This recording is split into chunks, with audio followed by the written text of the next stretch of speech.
le monde. Hello. Bonne année. Bonne année. Meilleurs vœux, la santé. Ouais. L'argent, la santé, l'abondance. Qu'est-ce qu'on peut vous souhaiter, tout ce que vous voulez pour vous, en fait, pour votre vie. Voilà. Alors, avec Elsa, on a pris un peu de recul sur la chaîne Les Graines de Lisa cette fin d'année et là, ce début d'année.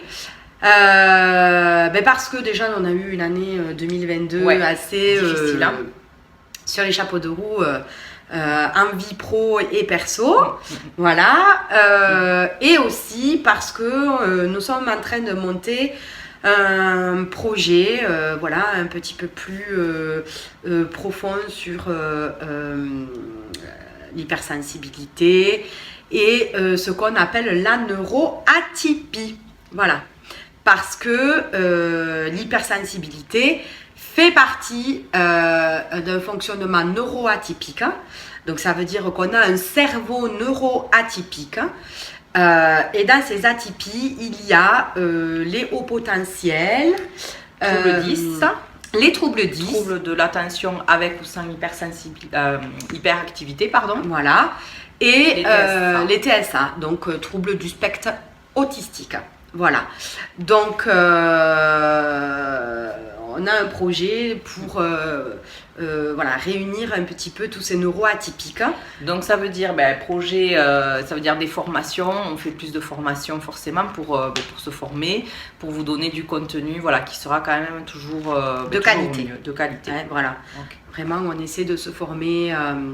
Avec des professionnels, voilà, on fait des suivis aussi personnels.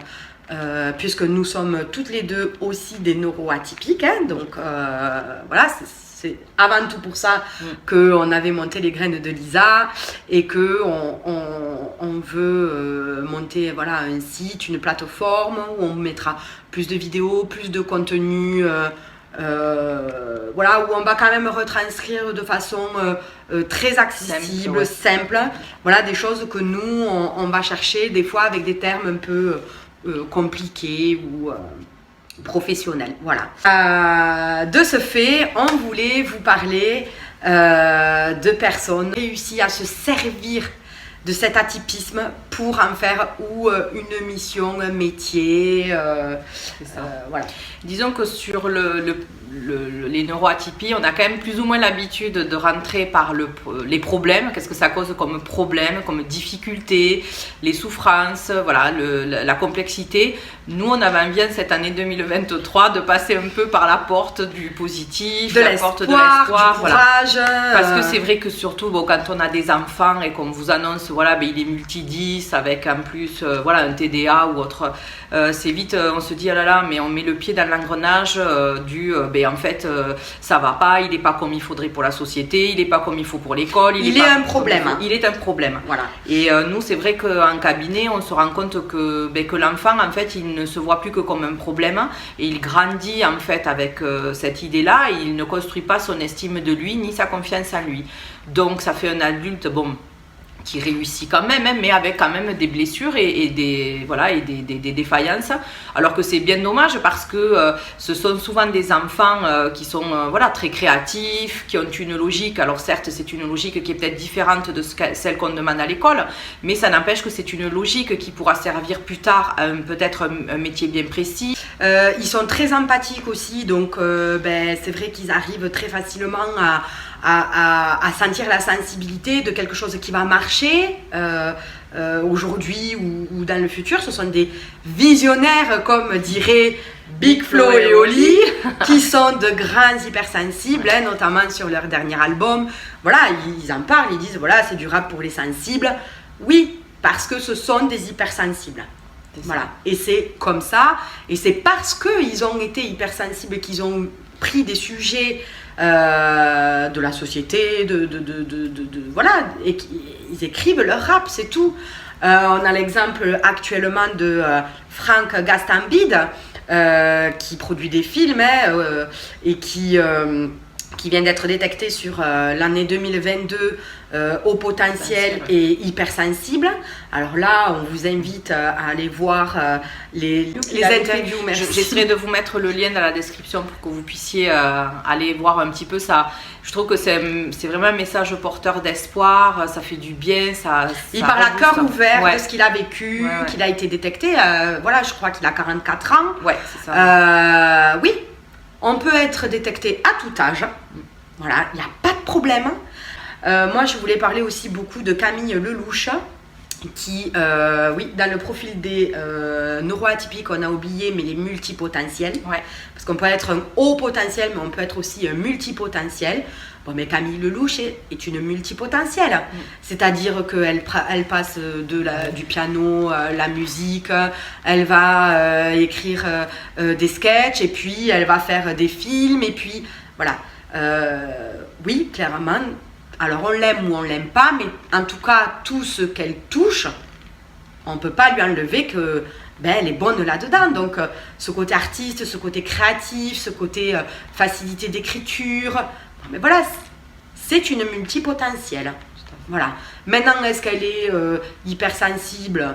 Je pense que oui. Mais...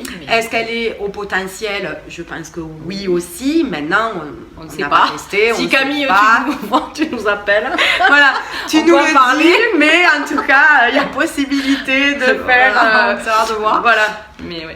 Sur les dyslexiques, il y a souvent des artistes, on peut retrouver pas mal de chanteurs, on peut retrouver pas mal d'acteurs aussi qui ont des troubles 10. Les chefs d'entreprise. Vraiment, le message que je voudrais aujourd'hui donner aux parents, c'est en ce moment c'est pas facile, clairement c'est pas facile parce qu'il y a un décalage, l'école elle n'est pas forcément bien préparée à ces troubles, il y a des décalages et c'est compliqué. Bien sûr que l'enfant il peut être en souffrance à l'école, il faut la reconnaître cette souffrance, il n'y a pas de souci à ce niveau-là, il faut la reconnaître, il faut la traiter. Oui, parce qu'elle est réelle. Elle est réelle. Par contre, ce que je veux vraiment renvoyer aux parents, c'est de sortir du système que l'enfant est un problème et de le voir vraiment comme ok, peut-être tu corresponds pas à l'école en ce moment, mais on va lui demander, peut-être vous verrez, on va demander 50 suivis, l'ergothérapeute, la psychologue, la psychomotricienne, on va demander énormément de suivis, de papiers, de ci, de là. À un moment donné, si l'école, ça le fait pas, c'est pas grave. Reconnaissez les autres talents qu'ils ont. Il a d'autres talents. Parce qu'il en a d'autres. Voilà, et il faut pas l'oublier et voyez-le par le prisme des autres talents qu'il peut avoir et ça ira. Personnellement, moi j'ai été diagnostiquée dans les années 80, ce qui était très rare, mais c'était au début de la prise en charge, tout ça. Et au final, je ne me suis pas vue comme un problème et je n'ai pas vu la dyslexie comme un problème. Et en fait, je me suis accrochée et j'ai quand même fait un bac littéraire. Alors que peut-être des études voilà, où on me demandait d'écrire. Je pense qu'à un moment donné, c'est parce que je ne me suis pas vue aussi comme un problème que j'ai continué, j'ai fait et puis je ne me suis pas trop posé de questions. Et si j'avais dû aller sur un cursus par le biais de l'apprentissage, c'était ok aussi parce que j'avais aussi des aptitudes qu'en apprentissage, je pense que j'aurais très bien réussi aussi. À un moment donné, voilà, ne vous laissez pas avoir dans ce système de pensée qui vous laisserait à penser que votre enfant, en fait, voilà, il ne réussira pas, qu'il ne trouvera pas un métier, qu'il n'aura pas un salaire convenable, Non, c'est pas vrai. C'est des peurs irrationnelles. Voilà, il n'y a pas que l'école avec un cursus supérieur. Il peut faire tout par le biais de l'apprentissage, c'est possible. Aujourd'hui, avec des licences professionnelles, on peut faire jusqu'à Bac plus 4, même Bac plus 5 avec des cursus professionnels. Peu importe, l'idée c'est vraiment de lui permettre de savoir qui il est, quelles sont ses passions, quelles sont ses curiosités et ses aptitudes, et ensuite le reste, il se donnera les moyens pour y arriver, il se donnera les moyens pour faire ce qu'il a envie de faire, que ce soit en allant travailler de suite. Par le biais du monde du travail, il peut monter les échelons, par le biais de l'apprentissage ou par le biais des études avec des aménagements, puisqu'aujourd'hui on peut faire des aménagements. Voilà. Donc ça pour moi c'était un message très très important. Moi ce que j'ai tendance à dire aux personnes que j'accompagne, justement en neuroatypie, c'est que il y en a très peu. Voilà, il y a peu de cerveaux neuroatypiques par rapport au reste de la population. Aujourd'hui, je crois qu'on détecte une vingtaine de %. Voilà. Donc, comme je leur dis, le caviar, c'est rare et c'est du luxe. Donc c'était un peu l'idée de cette vidéo. Oui, les cerveaux de neuroatypiques, n'ayez pas peur d'être atypique, n'ayez pas peur d'être différent, parce que vous êtes des produits rares. Et c'est là où je rejoins Elsa quand elle dit allez dans votre don, parce qu'on a tous des dons, que ce soit un don en mathématiques, un don en français, un don comme Céline Dion avec sa voix, peu importe, on a tous un don en nous.